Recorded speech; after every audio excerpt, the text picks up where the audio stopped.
What's up, everybody watching on the Thrash Maniac 99 YouTube channel? Welcome to the remastered edition of episode 3 of the Horsemen Podcast. We originally did this episode a few weeks ago, but oh lord, we had so many issues. First, Mr. Artur Felipe Castana couldn't join us for the episode then, but biggest issue... Back now. Yeah, Mr. Ricky over here was a lagging motherfucker. But this time, he's at McDonald's, where the internet's much more stable, but we have to deal with screaming children. Somehow, but it's better than being lagged. It is better than being lagged, so I will give you that, but good lord, I'm gonna hear kids screaming in my brain for the rest of my day. So, without further ado, round table to introduce everybody for those who are new to this show. Of course, you all know me as Thrash Maniac 99. If you don't know me, why are you here? I had to do that. But I'm joined by 3 of the other 4 horsemen of the show. First, we've got Miss Hannah Klein. Hi. All the way from Germany. And then underneath her on the screen, you got Ricky, a.k.a. Horror Master, from Texas. Evening. And then last but certainly not least, my favorite Portugal dude, Mr. Artur Felipe Castana. Yeah. How's it going? Unfortunately, Raphael won't be joining us. And the only one that with Levi would try to recreate the multiverse, if you know what I mean. Yeah. Fucking WWE 2K19 just messed my brain up when I had to go through the multiverse there. Yeah. But still is a delightful premonition. It was delightful. But yeah, the one person missing is Raphael Fireblade, because he's been having trouble trying to get on Discord, so he's here with us in spirit, though. Mm-hmm. Don't worry, we'll get his top list. We'll get his list, and just a reminder, every one of our picks for the topic we're talking about, links for these songs will be in the description box. Mm-hmm. So, if you guys who are watching want to check out the songs we picked for this topic, which, like I said, we did this a few weeks ago, but given some time to get everything prepared, some of us either redid it or just left them the same with some minor alterations. Our respective top 10 favorite songs that are over 10 minutes long. And good lord, this is a tough one, because there are so many good songs out there. Over 10 minutes or over 8, at least. Yeah. Yeah.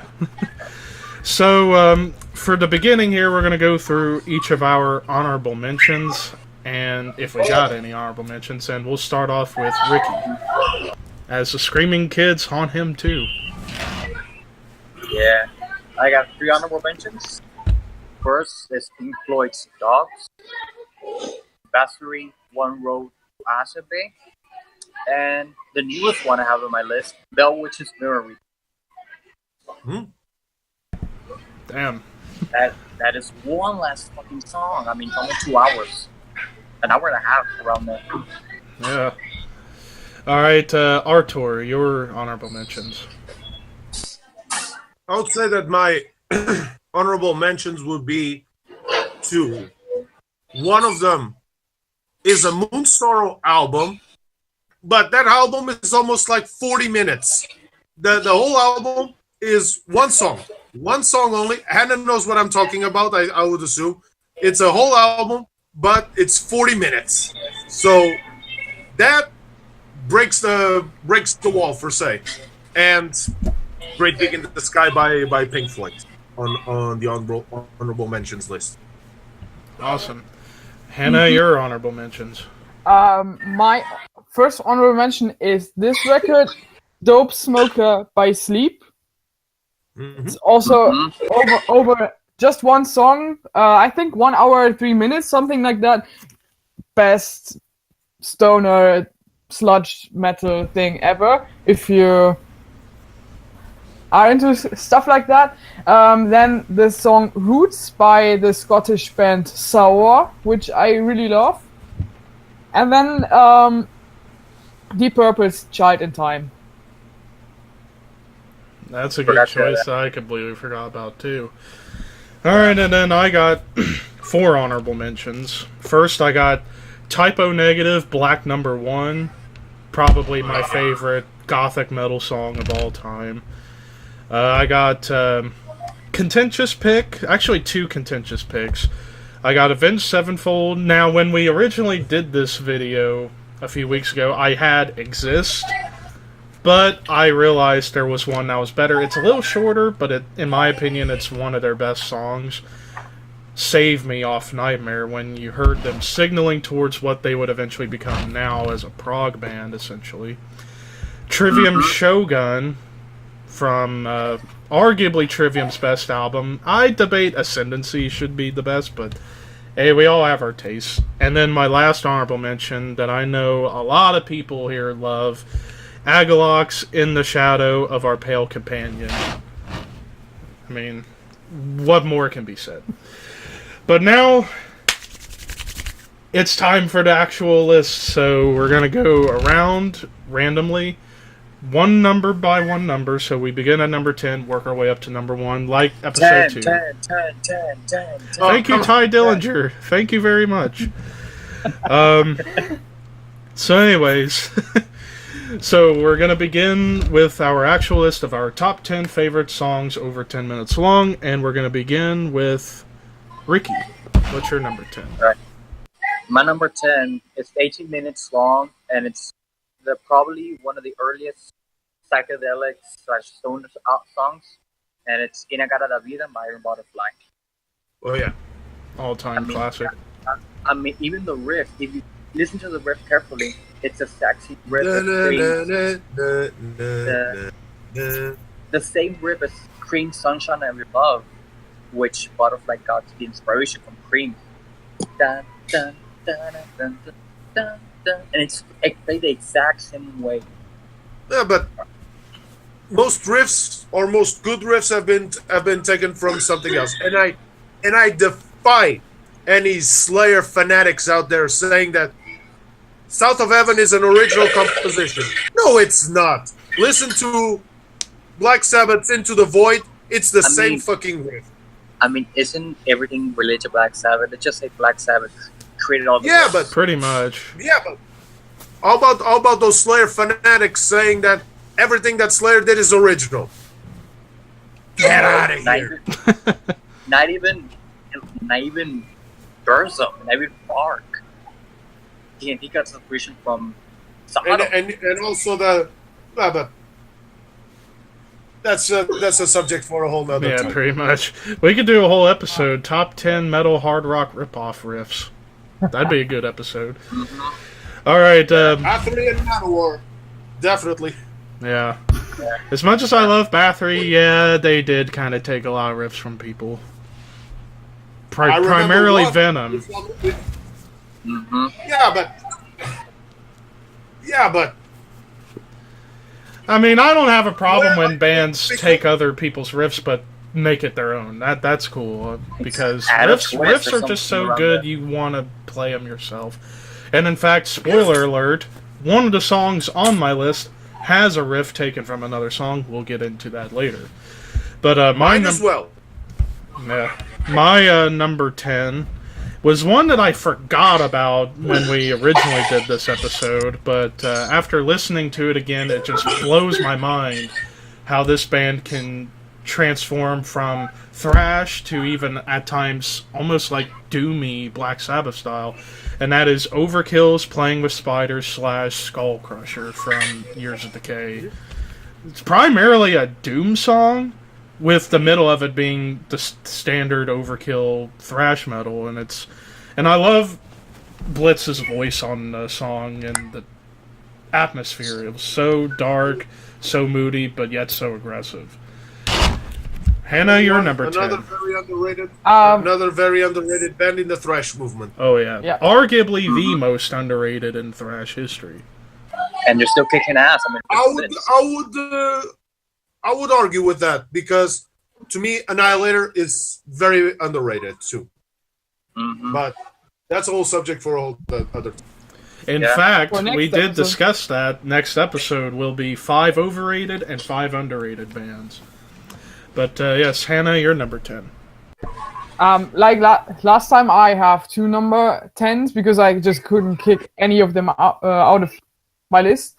The first one is the song Na Moj Zemlje by the Russian band Artur. What I really like about that song is that it kind of it's a narrative. You have this Russian warrior traveling all over Europe, meeting up with people from everywhere who sing in their own kind of language, with guest appearances from men here from Germany and Monogram from Sweden. From Just an here epic as well. narrative. Yeah, and I just like the structure and the narrative and the music on this track. And my second pick for number 10 is Fire Dances by Terra Tenebrosa. And this album cover, it just shows what the music is all about. It's the scariest shit ever. I mean, it's music. It's the music of your nightmares, and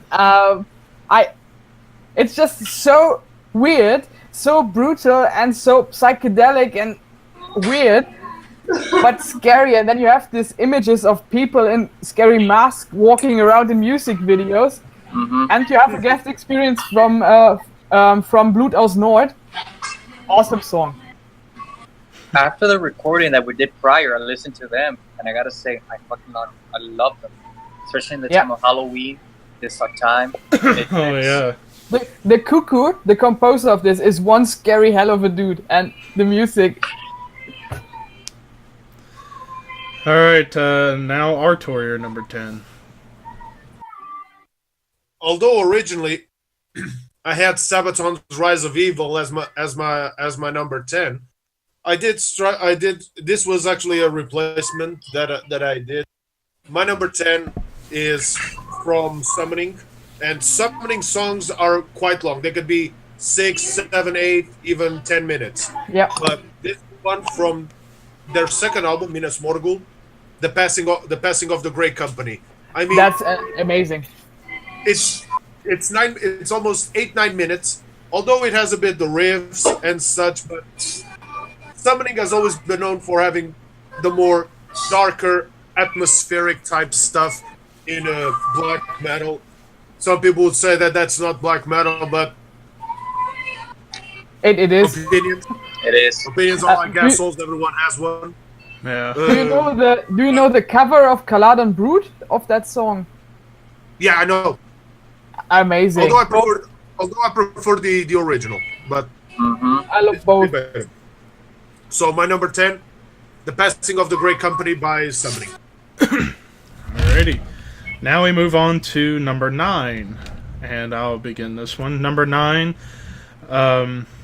is a song that Ricky mentioned in his honorable mentions. Bathory, One Road to Asabe off Hammerheart. I mean, I even talked about it when we did this episode originally. I mean, arguably one of Bathory's best tunes that they ever created, and the only music video they ever put out. It's one of the best music videos I ever seen in my life. Yeah. The only Bathory music video. Yeah, absolutely. And I mean, Korthon showcasing how good of a clean vocalist he is as opposed to what he did with the black metal style stuff in the 80s. And I'll even say it, like, Korthon's got one of the most unique singing voices I ever heard in my life. So, and this song was proof of that. And this song kind of goes hand. And style. I mean, if you hear you know Motorhead, that if you hear a certain type of song, you know straight away it's Motorhead. Yeah. Same thing with that. Yep. Oh, definitely. Yeah. All right, Artur, you're number 9. Oof. My number 9 is also a 7-minute song, at least. And it's one that's, I don't know why it's so dark, so melancholic, and it's Primordial's the Gallows Hymn. I mean, the Gallows Hymn, the story that Alan tells is whoa. And still I still use one of the phrases there. I never was a religious man, so why would you put your faith on me? I mean, it's dark. It's dark. It's soothing. I mean, it's a whole story. It's almost like you're hearing the last wish of a dead man. Yeah. That's what the Gallows Hymn is. That is probably my favorite Primordial song. I have better ones, but top 5, the Gallows Hymn. And I don't know why I always associate that song with Hallowed Be Thy Name. I don't know, maybe because it has the same thing, the gallows and all that. Yeah. Yeah. But it's the story.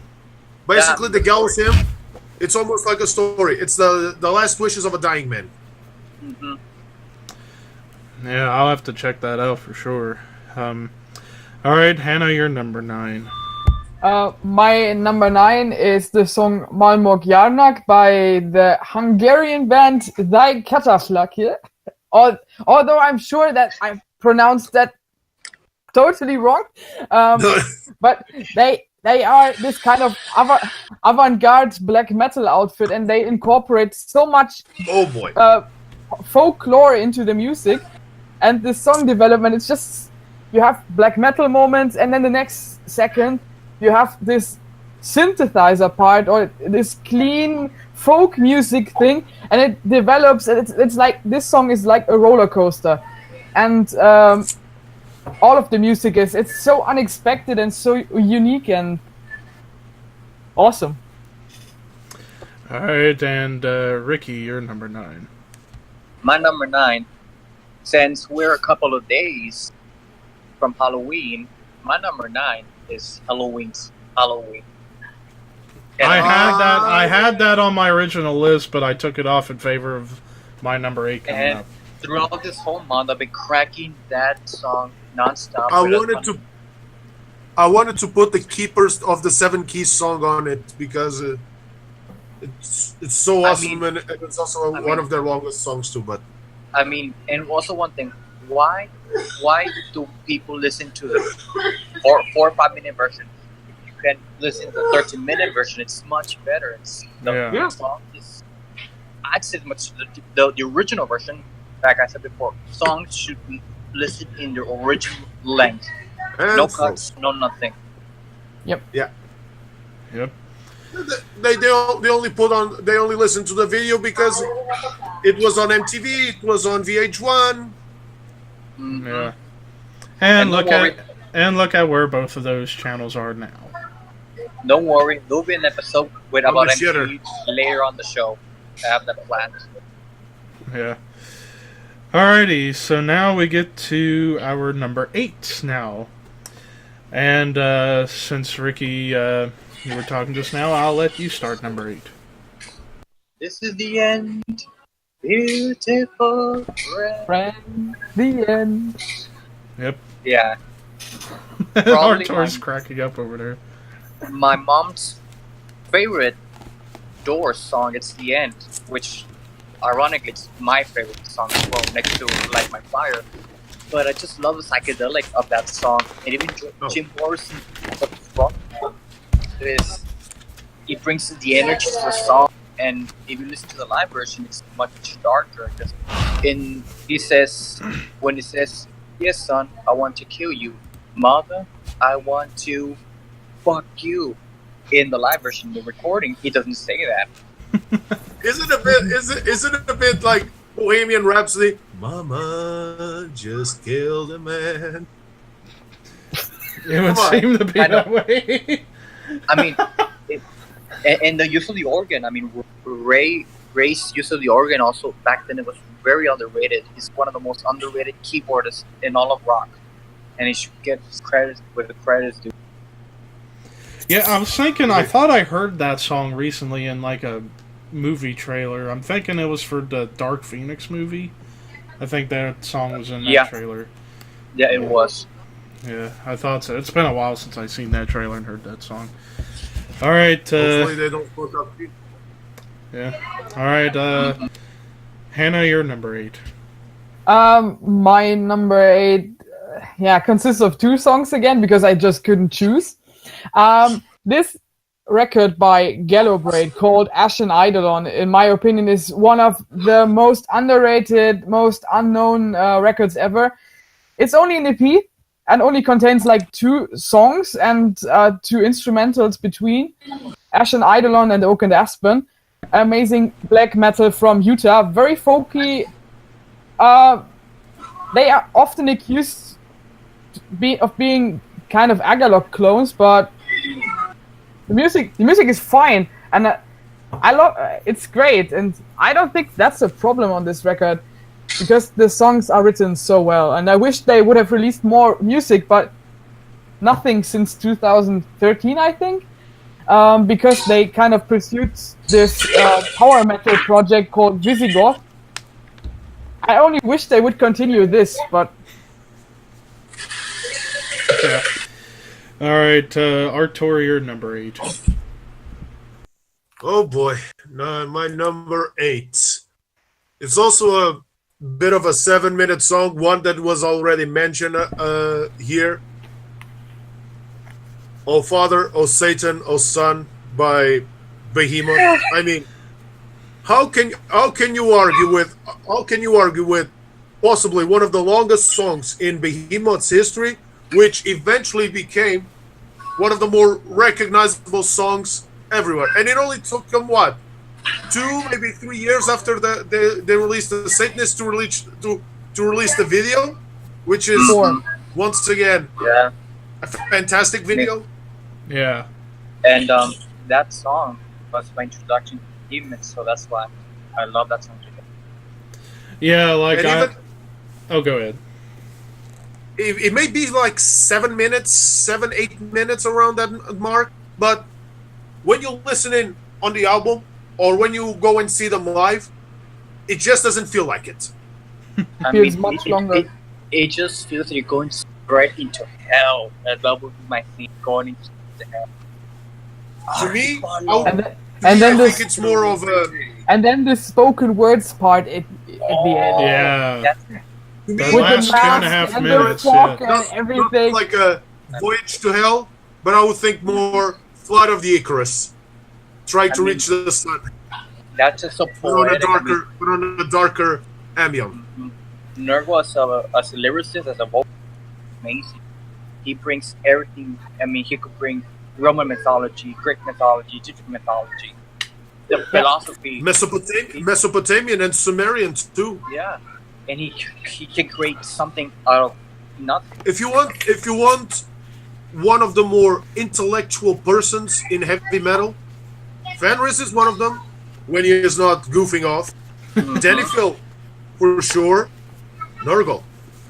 Yeah. But yeah, I was gonna say with that song, yeah, like I had heard Behemoth prior, and I heard The Satanist when it came out, only a couple times, and then I don't know, I just kind of got away from it for a little bit. And then thanks to Hannah mentioning that song on the first episode we did, I believe. And ever since then, I can't stop listening to it. I just can't stop. I don't know why. It's like, my brain is hypnotized and I love it. I mean, that record has been on heavy rotations ever since it came out. If we were- 4 years, always which is been- insane. when we do a black 4 years, metal, album of the year on that year, and Yeah, for sure. we still listen to it. It's a classic. and in regards to "I Love You, Your Daughters," it's getting there, but not as fast as the Satanist. No. But it was difficult from the beginning. It was difficult from the beginning to try and overstep the benchmark that they had established with Satanist. But in regards close, how not close how enough. amazing the Satanist is, it's still a I mean, great and record. Yeah. even the title, "The Satanist." I mean, It is. being one of the pioneers of back then in the Norwegian black metal scene, have that type, "The Satanist." Has anyone before come up with a title like that in an album? Nope. Nope. There you go. Not even Sabbath. Yeah. Nobody. Oh. Not even the greats like Venom. Not even Venom. Bastard. Not even Celtic Frost had that title. Yeah. And it just goes to show you Behemoth are arguably going to remain the kings of black and death metal for the rest of time. Mm-hmm. Alrighty, so now my number 8. And this was one that I haven't heard in a little while. and I still remember how amazing it was when I first heard it. Genesis Supper's Ready from 1972, I believe. I mean, I love Peter Gabriel's voice, even when he went that more poppy direction. Phil Collins or Peter Gabriel era. Well, you said it, Peter Gabriel. Yeah. Even though Collins, he's a great drummer, for sure, and a great singer, but when it came to Genesis, Peter Gabriel blows Phil Collins out of the water. And if my good pal... one of the more heated debates between Genesis faithful. Yeah, I was going to mention... I was gonna mention I bet my buddy Kamikaze Games gonna be pissed at me because I said I prefer Gabriel over Collins because he's a huge Phil Collins fan. I grew up with the Phil Collins Genesis when I was a kid. As I got older, I started to do the Peter Gabriel stuff, and it's hard to choose. To me, it's just equal. Yeah, it's like even with Collins taking the helm of singing, and then it went more in the poppy electronic style in the 80s, it was still really good. But for me, I like more more complicated stuff, and you got that with I would have a bigger argument with Judas Priest faithful saying that the Ripper Owens era was shit. I mean, that I would have almost like a head-to-head discussion with it, because Ripper Owens was no shit by any means necessary. Yeah, and he's proved that ever since he left Priest. He's gone on to be in Iced Earth, now Charred Walls of the Damned with Richard Christie. Malmsteen, yeah. Plus, he's a native Ohio guy, so I kind of am a little biased in that sense. So, so it's cool to see an Ohio native represent. But even if you're not, arguably today he sings Painkiller a lot better than Halford today can. But there's almost a 20-year age difference between them. Yeah. I mean, you can give Reaper all the shit you want. I mean, he's a great vocalist. Yeah. Now that we got off into a wild tangent, back to what I was trying to get at with Supper's Ready. I mean, it's a 20-plus minute song. You got so much diversity. You got folky stuff. You got psychedelic stuff. Even a little hard rock at times.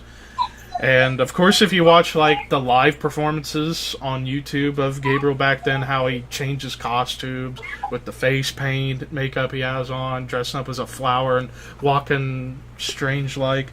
And I'd seen documentary interviews with... Artur Brown would used to do.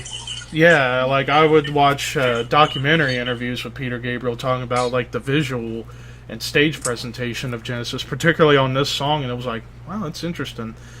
I wish we had more bands that did that. Just saying. That's that Peter Gabriel did early.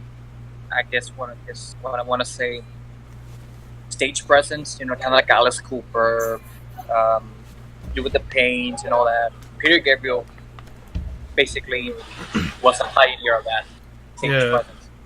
Yeah, little bit before Alice Cooper, I guess. Yeah, like maybe 5 years. Around there. Yeah, roughly. Alright, so as thank you, Kamikaze, for posting on Twitter, and it pops up on my server. Thank you very much. You got a special shout out today. Alright. And real quick before we move on, I do want to make this quick announcement for some people who aren't aware. Yes, I have reopened a Patreon page to see how it works this time around. I tried doing Patreon at one point, and it was a total failure. But I do have on one of the tiers on there, I believe it's the $5 tier, and I have it to where exclusively for every episode of the Horsemen Podcast, I pick a random tier representative, and they pick a favorite thing in the subject we're talking about, so just to add more fan interaction and stuff like that. Yeah. And I may even do this with one of the perks, include a special guest on an episode. So I know Kamikaze would love to join in because he's a big metal guy and he shares a lot of similar tastes to mine. So the more the merrier. The more the merrier, essentially. So this will be not just 5 people. And we still think Sam Dunn coming to talk with us. Yeah, we hope to get him someday, or anybody from Banger, whether it be Lisa, Blaine, Daniel, Bradley, Martin would be interesting. Oh, but nonetheless, Martin, that would be a tough one. But nonetheless, I would love to talk with Martin. I think Martin and I will go head to head, since I'm more of the classic metal. He's more into classic metal as well, so it will be a clash. I consider myself like the middle ground between Sam and Martin. Like, I like classic metal, but I love extreme metal too. So I'm like that middle ground. I mean, I'm like one of those rare people who likes everything in the spectrum. I'm a bit on that tier that, as much as I love classic metal, I love my power, I love my folk, and I love my black metal. So I'm kind of that extreme, I would say, somewhat extreme side. Yeah, but I feel like I'd have more of a kindred spirit with Daniel, because me and him both love thrash. So, after all, that is my YouTube name, after all, Thrash Maniac, because I love thrash music. Oh, and kudos to Daniel. He's gonna be the guitarist for I forgot the band. Diamonds? No. So, he's from Diamonds, but he's gonna replace somebody from. I'm having a brain fart here. He was with Annihilator for some time, but yeah. Well, somebody in the comments just tell me which band he's gonna be in, because I forgot. Yeah. I mean. But nonetheless, my number 8, Genesis Supper's Ready, fantastic. So now we move on to our number 7, and I shall start it off. Now, I mentioned earlier, we were talking earlier about quote-unquote rip-off riffs, or homage to old riffs. Well, my number 7, and I know Artur is going to have it on his list, and kudos to you for doing that. My number 7, Niles Una, Slayer of the Gods. Look at Artur now. He's like, why? I have it. Don't and it's my number 1. Oh. I knew that ahead of time from Facebook. Oh God, no! It happened again. It's gotta happen every week. We might as well get used to it. Ricky! No. It only happened once. That Hannah and I. First time it happened with Levi. It already happened with Anna. Still hasn't happened with me. And it happened with Ricky too. So. And Ricky's dying. I already have the full house. Okay, well, anyways, so my number 7, Niles Una, Slayer of the Gods. So yeah, we were talking about homage to old riffs and stuff. That first 30 seconds, Well of Souls. Yeah, and that's one of my favorite riffs to play on bass or on guitar. Whether it be the actual song from Candlemass or the Nile version.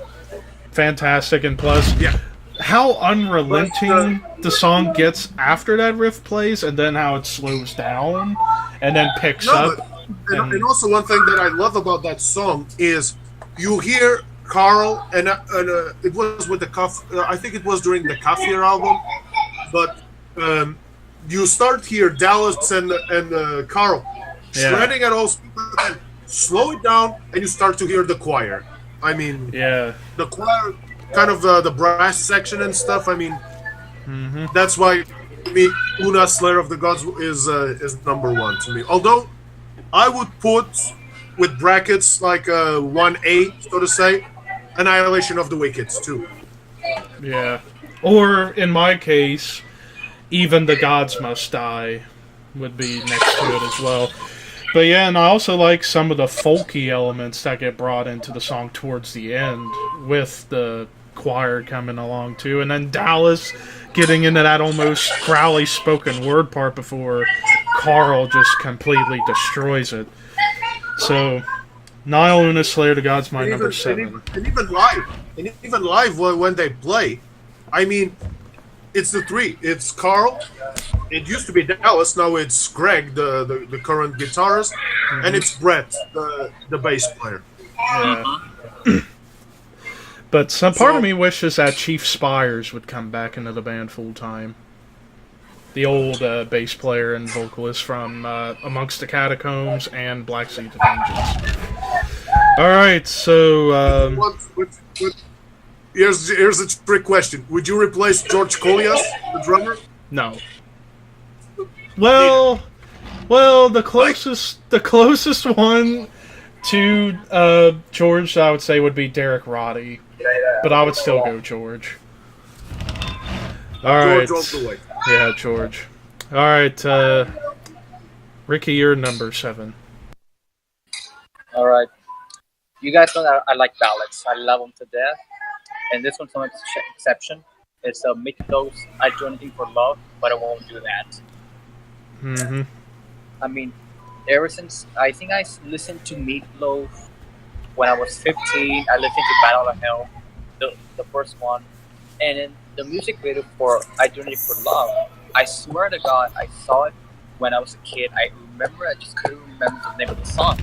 It's one of those songs that you're like, you saw it as a kid, but as you're older, you're like, oh shit, I remember listening to that. But I just love the little piano section. It doesn't begin the and that whole Beauty and the Beast theme that he does. It just like warms my dark heart.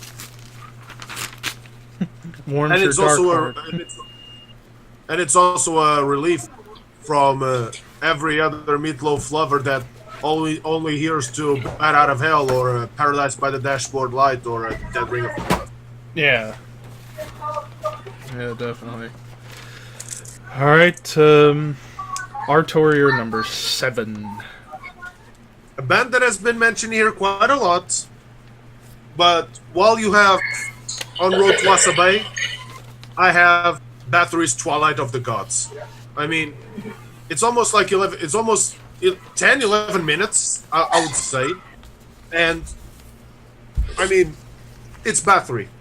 Yeah. Although it tends to go towards the Viking side with the whole Twilight of the Gods stuff, adding a little bit more choirs and more atmospheric type environment.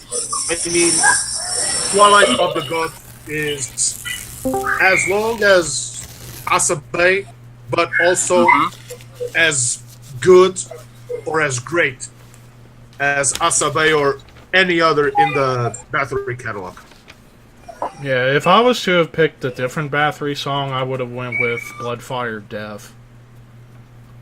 Or "A Fine Day to Die." Actually, I'd go "A Fine Day to Die" personally, but yeah. Me too. All right, and last but not least, Hannah, you're number 7.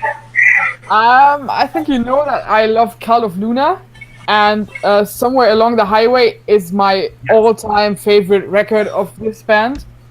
I wasn't sure if I would pick Finland, which is a masterpiece in its own kind of way, but personally I prefer the song Dim more because of this song structure and the song development. It only has vocals at its end, but amazing death vocals. The song progression is amazing, and I just love this concept of somebody traveling along this lonely highway, searching for love, searching for company, and I think this is perfectly represented in the music of this song. Sounds like my life. And it's so sad, but the atmosphere is so great. I'd probably listen to that when it's raining. And they were just announced for Grass Pop next year, and that's the band I'm most excited to see. For me, Awesome. together Nice. with King Diamond. And who doesn't love Seen King it. Diamond, right? Done it. Seen it. Yeah. Alrighty, now we are nearing the top of the first half. Number 6, the number of the beast. The Beast. I couldn't resist. All right, Yeah, all right, Hannah. We'll start with your number 6 for this one. My number 6 has been mentioned before. Well, the band has been mentioned even more. It's Bathory's "One Road to Asabe." Again. Again. This time it was me and Am Hannah. I the only one that has a different Bathory song than Asabe? I do. Anyway. story. And what I really love about this song is the narrative, the story that Quorthon tells with the Viking village that becomes Christianized, but they still resist in their heart, and the pagan beliefs will live on, and despite the weird guys in purple robes that appear there. The Franciscans. Yeah. The Christian assholes. Well, here's what's funny, though. Here's actually what's funny. Like, with me, I mean, I was like a typical American, raised as a Christian growing up. And, yeah, grandparents. Grateful for it. However, when you get older and you get smarter and realize certain things, you question things. Yeah. Well, in my case, I don't think I would really ever change, but I'm not. And you read the history behind. And you read the history behind everything. I mean, Crusades, Inquisition, Crusaders, Inquisition, witch burnings, the witch trials, 13 July 1307, the Purge of the Templars, Friday the 13th. Which is that? Or even an American example, the witches of Salem. Yeah. Hey, that's what the game Town of Salem's based off of, and that's a fun game.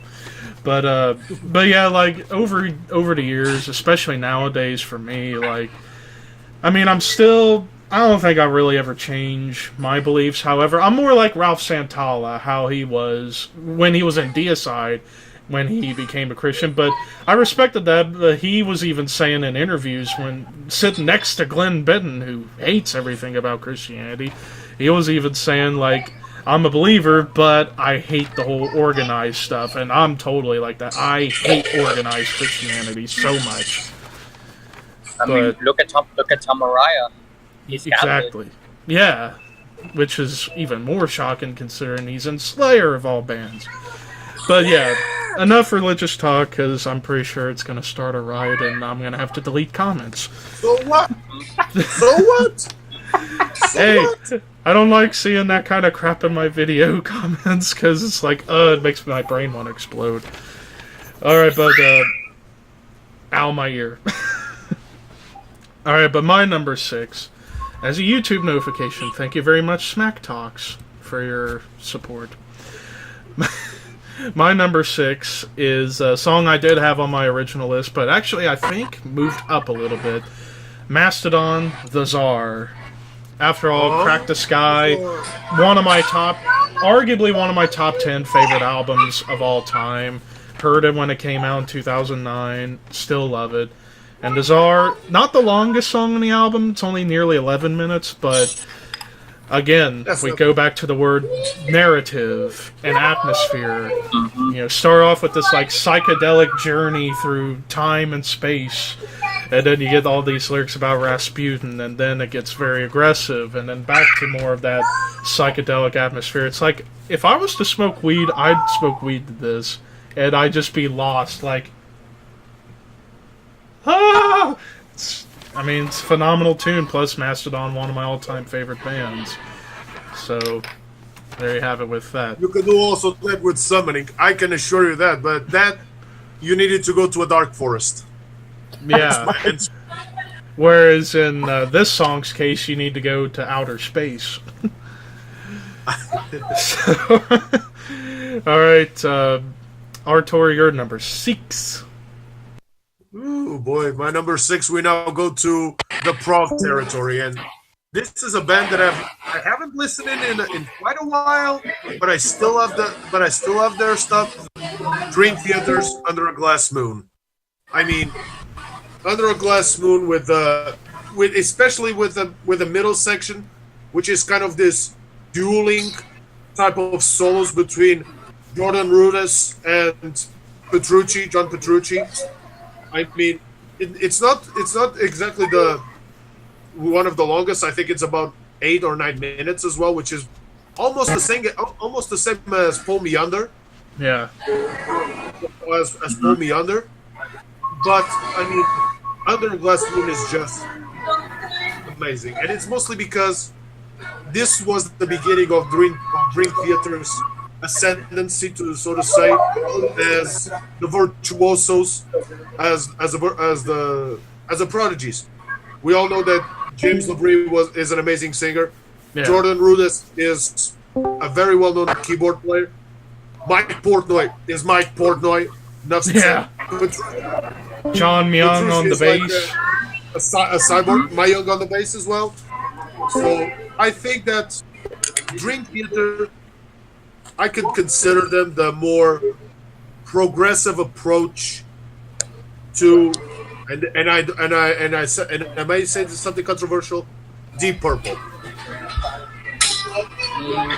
Progressive Deep Purple. I mean, you have the conflict, the solos from both Jordan Rudess and John Petrucci, which would be exactly the same thing as John Lord and Richie Blackmore back in the day. I was gonna say, yeah, there's some parallels there too, for sure. Exactly. But while Deep Purple were and still are straight up rock and roll, classic rock, Deep Purple just took the progressive side of metal. Yep. All right, and finally, yeah. If I would have put a Dream Theater song on my list, I probably would have went with either Change of Seasons or Octavarium. One of those two. I would either go to the Root of All Evil or Panic Attack. Panic Attack. Actually, that'd be my pick, Panic Attack. All right, Ricky, your number 6. My number 6, it's a Battery song. It's not Rumble to Asha Bay. Oh. It's not a fine day to die. It's the song that closes the album. Blood, Fire, Death. Fire, and Death. Yep. That song, every time I listen to that song, I don't know why, I always have this dream of all 5 of us playing that song. What was I doing? I was on guitar, and I was on guitar, Raphael on bass, Artur on vocals, and Levi on drums. Perfect. Shit. I am a drummer guy after all. I could not do the Quarton's voice. I still do a bit of growls, but come on. I could not do Quarton's voice, but thanks to the compliment. I couldn't. And I would have to grow my hair down and paint it blonde. What? Hey, it was Quarton. Damn. So, before we get into the second half, the top 5 now, another announcement I'd like to make. Starting on Halloween Day, the old Metal Albums review show I used to do, the Mosh Pit reviews, coming back. However, not in the same format as it was before, where it's album to album every week. It's going to be a monthly thing, and I pick 5 albums that I heard from the month of whatever, in this case October. Not quite ready to do the first episode yet. There's still one album I need to check out, and that's New Bloodbath. But once that's heard, first episode of the revamped Mosh Pit reviews coming on Halloween night. And let's just say I'm going to have some big opinions on a couple albums, particularly Disturbed. But, yeah. Oh. Nonetheless, Mosh Pit reviews coming back, and thank you Kamikaze Games for making that badass intro for me for that. It was awesome. Could count on you for anything, buddy. But now, to the top 5. This is where we pour... This is where we pour our hearts on our sleeves, essentially. Our pride and joy. Oh, come here, baby. So, although it's my 4, because my number 1 has already been revealed. Pretty much. Yeah. So, without further ado, let's begin the top 5. And we're going to start with Hannah with her number 5. My number 5, I've mentioned this band a lot before. It's an Abstract Illusion from Sweden. They're this technical, progressive death metal outfit. And my pick is their song Vacuum, which is sung entirely in Swedish. So I have no idea what they're talking about, but the music is great. Great guitar tone. The way they start this song with a guitar solo, and it just evolves and evolves and evolves. And showcases what they're capable of when it comes to songwriting. Great song. the entire record is awesome, but that's my favorite track of that record. Awesome. Ricky knows it too. Speaking of Ricky, let's get his number 5. All right, my number 5 again. Since it's October, it has the October in the title. Opeth's Forest of October. Ooh. That's one of my favorites. I have an Opeth. I actually have 2 Opeth songs on my list. If Demon of the Fall was longer than from 8 minutes, I would have put in that song, because that's my favorite Opeth song. But that was like, I gotta go with Forest of October. Yeah. I just love how that classic riff, that in a minute in, that classic riff repeats itself at the end on acoustic. That was amazing. Oh, yeah. Well, you had Opeth at your number 5. Guess what? I have Opeth at number 5, but not Forest of October, even though that is one of my top 5 favorite Opeth songs. I wanted to go with arguably their magnum opus, their masterpiece, Black Rose Immortal. Blackwater Park. Well, I went with Black Rose Immortal not only because it's their longest song in their discography, but it pretty much signaled where Opeth was going musically, starting with Still Alive, Blackwater Park, and especially Ghost Reveries. You know, arguably, in my opinion, the most black metal Opeth really kind of ever got, while still retaining the death metal influence. And folky, dark, prog. I mean, there's so many words I could describe anything of Opeth, but Black Rose Immortal, arguably their masterpiece, that pretty much excelled their musicianship to the fucking moon. So, Sorry, that's my number 5. I actually have a confession to make about Black Rose Immortal.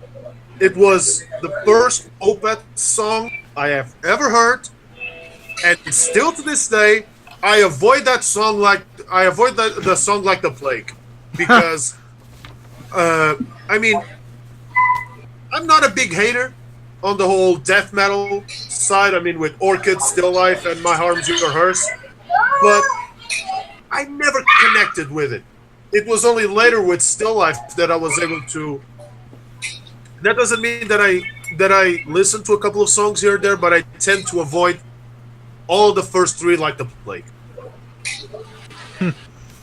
And it's ironic, too, because those were the albums that some fans would argue they had more of that black metal influence coming in before Michael's voice, his growl got deeper, too. Which is just kind of ironic. It's just kind of coincidental, I suppose. Alright, and Artur, you're number 5. I mentioned this band quite a lot. I mean, Hannah knows what band that I'll be talking about is from their country. It's Blind Guardian. And it's actually one of their longest songs from their Night at the Opera album. And then there was Silence. I mean, you can argue that Blind Guardian always wanted to try to experiment with whether it was classic, whether it was power, which are arguably with Halloween one of the inventors of, and of course Dio, not downgrading Dio, but if you would combine the classical attributes of classical music with Blind Guardian, I would say that, and then there was Silence. It's the perfect mixture between two. It goes for 12 minutes, and it can get a bit repeated, especially on the pre-chorus and then on the chorus, but it's Blind Guardian. They tend to be epic. And removing a little bit of equilibrium, they were born to be epic. I could have sworn the band Born to be Epic was Faith No More because they had a song called Epic. I had to make that joke. Born to be Epic. Yeah. That should be a song title. Born to be Epic. No. It's going to be... It is. If you Google it like Equilibrium, Born to be Epic, there it is. Oh, okay. Alright, so those were our number 5s. And we'll start with Artur for his number 4. We mentioned this. You mentioned this, Levi, just a few minutes ago. It's Opeth. But I tend not to go in the Black Rose Immortal stuff, as I said. But the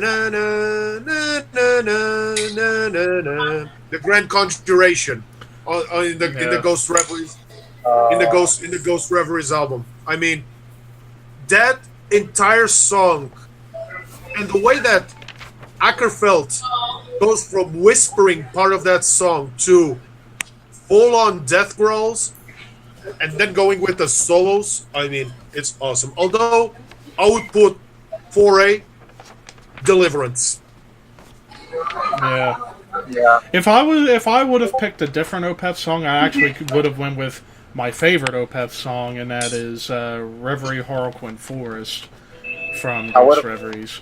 I would have chosen Master's Apprentice. That's a great one too. Another one of my favorites would have been A Fair Judgment, because that was like the one song on Deliverance that had no growls whatsoever. It was all melodic, and that duet with Steven Wilson. But one of my favorite Opeth songs of all time will always be that kind of proggy, kind of jazz Face of Melinda. Yeah, and I was going to mention with A Fair Judgment, the highlight of that song was the last 2 minutes where they play almost that very moody riff that sounds like I'm listening to Black Sabbath or Morbid Angel. It was like, whoa, what is this that I'm hearing? And it just so hypnotic. But my number 4, probably my favorite. Now this is going to be debated if it's power metal or is it thrash or is it a hybrid. And that is Iced Earth's Dante's Inferno. I mean, probably my favorite Iced Earth song of all time. Matt Barlow showcasing his vocal ability, going from like thrashy yells to the very good melodic stuff. It's like almost like Iced Earth is what happens if you take the thrash stuff of like Metallica and Slayer and combine it with Iron Maiden and Halloween. Out pops out Iced Earth, and I just started getting into them a lot more lately, and this song I always go to. So epic, so dark, so evil. And they even did a 2011 version with Stu Block, which Stu Block is great. And I saw Iced Earth live with Stu. He is great. Of course, there's always going to be the debate. Barlow, Owens, Block, I mean, that debate will go on forever. Yeah.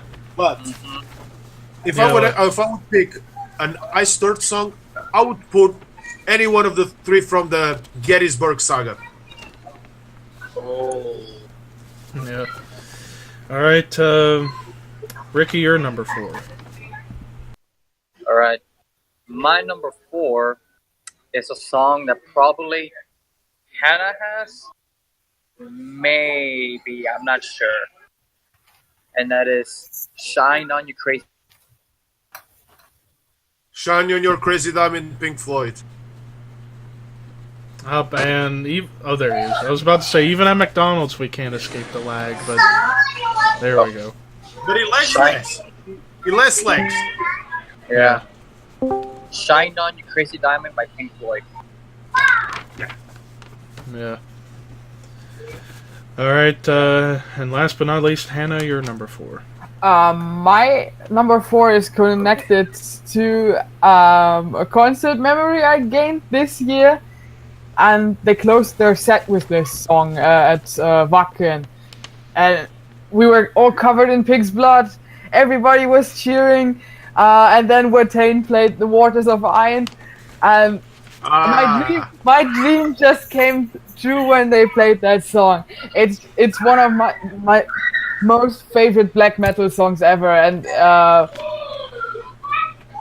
awesome live. And I love to spin this little thing here. In my opinion, that's the best Watain record they have released and they will ever release, and they will never come close to Lawless Darkness. And Waters of Iron is the best song on that one. Yeah. Alrighty. Did we get your number 4, Artur? Yeah. Yeah. It was Grand Conjuration. Yeah, I was just making sure, because even I have brain farts at times. Top 3. Oh, God. Okay, now I did a lot of shuffling with my list prior to starting. I originally had this song at my number 2, but I dropped it down to number 3 in favor of something else. But my number 3, Rush 2112. I mean, Rush is Rush. What can you say? One of the all-time greats in classic rock, prog rock, whatever you want to call them. I mean, Geddy Lee, Neil Peart, Alex Lifeson. What? Enough said. Words can't describe this song. Yeah. All right. Possibly one of the best prog rock albums of all time. 2112. Yes. Both sides, the song side and then the bonus songs on side 2. Classics. Alright, Hannah, you're number 3. My number 3 is another classic. Ricky has mentioned the band before. It's Echoes by Pink Floyd, which is without doubt my favorite long song and one of my all-time favorite songs of Pink Floyd. For me, it's better than Shine On You Crazy Diamonds or Dogs, because it kind of contains this typical Pink Floyd frame and has all this experimentalism in between. And that's what I love about this song, the way it progresses and then kind of comes back in being a Pink Floyd song. And it's just a shame that I will never experience that one live, because Richard Wright has passed away. I would pay so much money to see that one being performed live. Yeah. But David Gilmour said in an interview that he will never perform that one without Richard Wright. And it's just so sad. And let's just say that even today, Roger Waters isn't exactly the most well-appreciated figure. I would always prefer David Gilmour over Roger Waters. Same here. Always. Yeah, if I ever listen to Pink Floyd, I go more towards Gilmour than Waters. Even Sid Barrett. Sid Barrett too, yeah, on that first album. So let's see, Ricky, you're number 3. My number 3 is an Iron Maiden song, and it's not "Rime of the Ancient Mariner." It's probably my favorite song of the Book of Souls, the last track, Empire of the Clouds. Yeah. I mean, I just love this song because one, I'm a history nerd, so that kind of gives it away. Talks about the R101, about the explosion, and just the way that Bruce plays the piano. I mean, that riff makes me want to play the piano, and it just casts highs and lows. I mean, that's the song that I sometimes when it's raining, I look at the window, I play that song, and it just takes me away. It's a perfect song, and if this is their last album, this is the perfect way to go. Their longest song in the discography. Yeah. What is it, like 18 minutes, I believe? 18 minutes, yeah. Yeah. Alright, and Artur, your number 3. Try. Exactly. Although I'll try to make it sound like him, it's Burzum. It's not Uncle Heights that I've put on my list. It's not any of the Aska or the other albums it's Dead Som Enkvar, which is, it starts slow, then you start to hear the drums kicking in, and then you hear the guitar riffs. I mean, it's a graduating type song. It starts slow, it's very much atmospheric. I just don't understand why this song, which used to be the title of this previous album, stayed on the other one. But then again, it's Varg, so what you gonna do?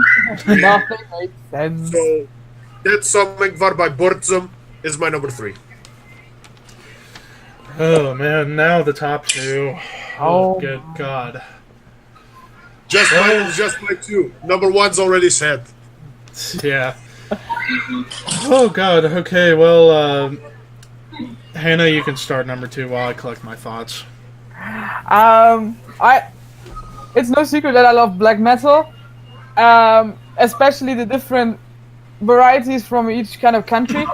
And what I recently discovered is this kind of black metal scene from the UK. And one of my favorite bands from there is the band Fen, and their last record, Winter, is awesome. It's a concept record, but my favorite song of them appears on their record Dustwalker, and it's entitled Spectre. And it starts out as this kind of folky song, very beautiful lyrics, beautiful voice, and then this kind of song develops in this instrumental, and I just love how it progresses, and the kind of tones they use in the music. It's something that you want to listen to while walking through the woods or while a storm is raging. Just amazing.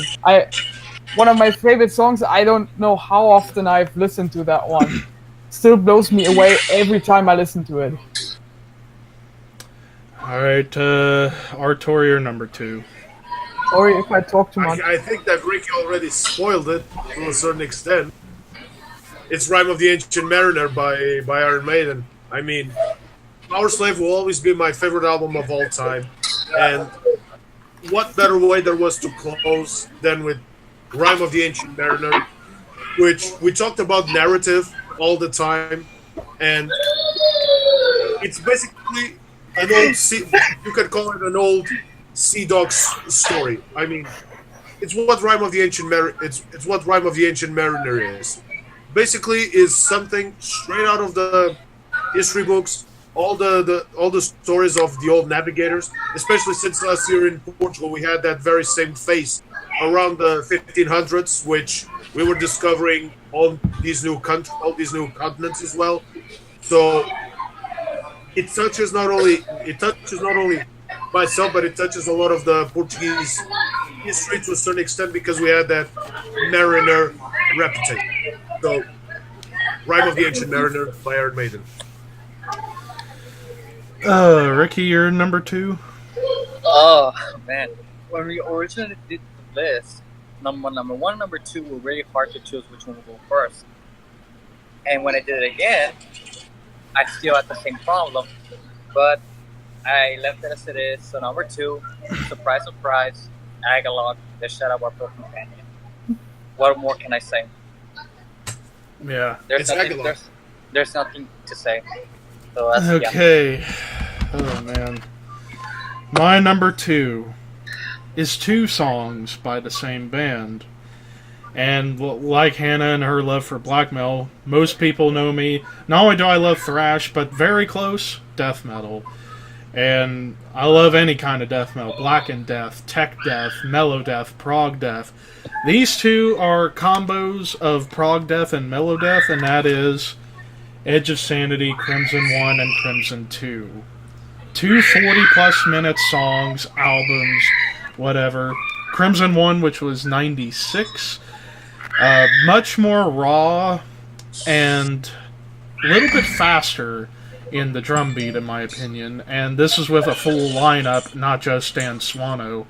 And you had Mike from Opeth on there too, on guitar and co-lead vocals. And I tell you, one of the most beautiful moments in metal, song-wise, I ever heard was that duet between Swano and Ackerfeld. About 8 minutes left in the song. Like I talked about with Mastodon Desire, where it's so hypnotic, psychedelic, it makes you want to smoke weed and go to outer space. In this case, it's so hypnotic, it makes me want to go to a palace and, like, I don't know. No words can describe how beautiful that duet was. And I mean, Swano proves that he's one of the best musicians in all of metal with his guitar ability, his singing delivery, whether it's the growl or his amazing, like, soulful, clean voice. And then you get Crimson 2, which was 7 years later, and this was 95% all Dan Swano with a different vocalist doing the growls. because at the time he didn't have the strength to do the growls like he does now with Witherscape. And unlike Crimson 1, it's separated into 9 parts. And a little heavier and a little more proggy, because you got more keyboards. It sounds like... This, to me, sounds like what would happen if Dream Theater went death metal. Whereas this would be where I would say Genesis would go death metal. This is more Dream Theater going death metal. Plus, Dan Swano is like my ultimate god as far as a musician. Singing, guitars, bass, drums, keyboards, everything. And then Edge of Sanity. It's as much as I love Opeth, if it wasn't for these guys, Opeth would not be a prog death metal band or even a prog band. Artur would dispute again with Dan Swano. And now we get to our number ones. Now, Artur, I know I spoiled yours. I guess I got payback because you spoiled my number one. My number one, Iron Maiden, Rime of the Ancient Mariner. So I got what I deserved. I got revenged upon. So I don't even need to talk about it. All debts collected. All debts are collected. Pretty much at this point. And watch more debts are going to have to be paid in full in the future. Like always. Yeah. But yeah, I mean... Yeah, but yeah, my number one, Rime of the Ancient Mariner, Iron Maiden, for reasons Artur pretty much explained. So now we move to Hannah for her number one. Ricky, you already got me. But you're not the only one who got me, because my number I brought one, it up in my honorable mentions too. everybody brought that up so far. All debts are paid. It's Agalog's in the shadow of our pale companion. I don't need to say anything more about it, but it's a fucking amazing song, and that guitar solo in the end, and the lyrics, everything. Yeah. Well then, Ricky, it's all down to you, Bubby. So I guess I'm the only one with the number one that wasn't mentioned. Yep. And what would that be? My number one is the perfect mix of speed metal, glam metal, hard rock, what else? Ballad wise, and the perfect piano, guitars, vocal wise, everything is perfect about the song. The 30-minute masterpiece in 1993, which is just one album, X Japan's Art of Life. Ooh. Yep. That song to me it's just perfect. It's everything about it. Even sometimes I don't understand what he's saying, even though he's singing in English, the Japanese accent, it's kind of hard to understand. I just, when I listen to that song, it just, I don't know, it changes me. I even cried the first time I listened to it, of how beautiful it is. Yeah, we all have those moments for sure. Yeah. Well, that pretty much does it for this episode. So much better than the original because no technical... Well, we had one lag drop from Ricky, which is a record! Oh my god! No lagginess too much for Ricky. Maybe from now on, y'all start going to McDonald's more often for this. Okay, well. But Lesson learned.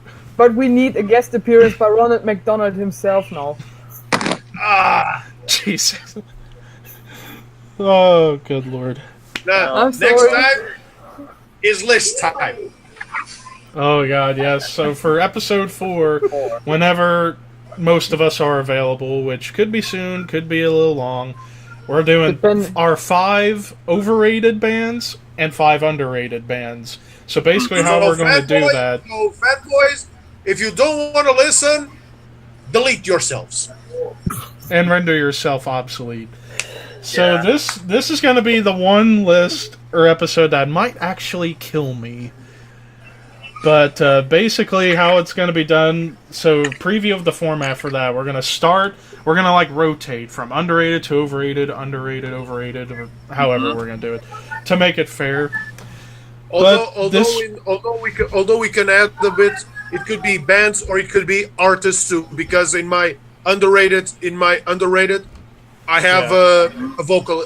I have kind of some vocalists there.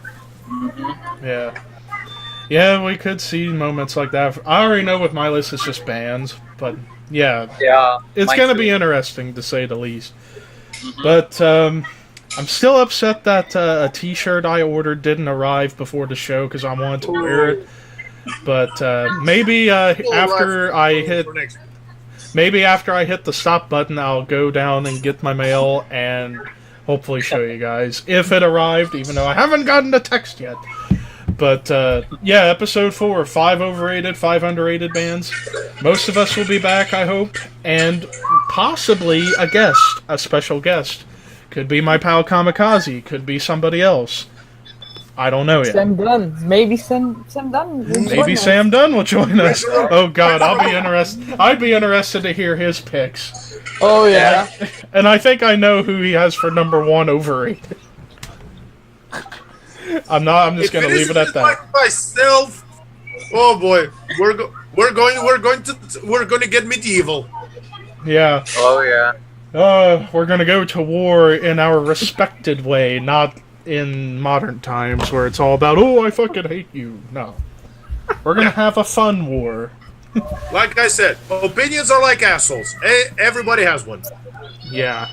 And even for me, I'm going to be as personable and as unbiased as I possibly can be because, like I mentioned, this might be the one episode that might make me cry and kill me. But nonetheless, and now I'm making Ricky crack up. But anyways, thank you all so much for watching episode 3. Yeah, this was, I think, the best episode we've done so far. Yeah. And it's just gonna get better and better as we keep on going. And Ricky just has to go to McDonald's. he's gonna have to from now on for every episode, so he doesn't go like this. And hope you join us for episode 4. Yeah. So reminder, episode 4. I'm not saying that he should be there eating all the time, but at least have a drink. Yeah, at least have a drink, like the rest of us had. Yep. So, yeah. Don't worry. I'm well hydrated. And I have to go with once water. I'm a bit hungover, but... But anyways, thank you guys so much for watching. The time of recording this, it will be up later in the night. So, peace out, and we will see you very, very soon. And meanwhile, I need to go get my shirt.